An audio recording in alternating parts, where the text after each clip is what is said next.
En 2012, les djihadistes se sont emparés du nord du Mali devant une communauté internationale sous le choc.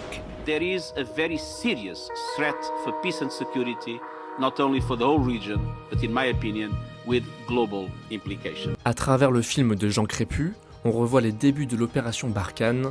Nous sommes alors le 11 janvier 2013. Les forces armées françaises ont apporté cet après-midi leur soutien aux unités maliennes pour lutter contre ces éléments terroristes.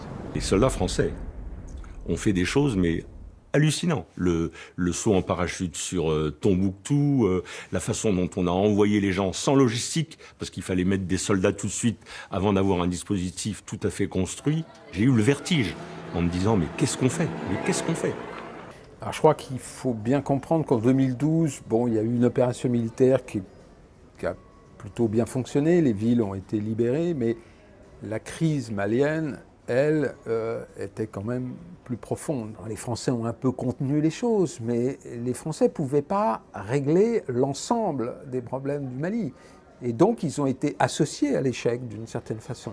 Dans ce documentaire, le réalisateur insiste sur ce double échec partagé entre la France et le gouvernement malien, un gouvernement incapable de répondre à la menace djihadiste sur son territoire et sujet à la corruption.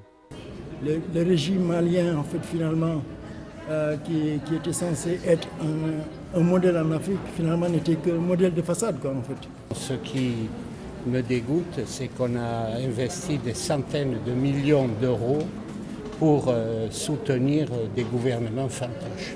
Ça semble sans solution, c'est inextricable.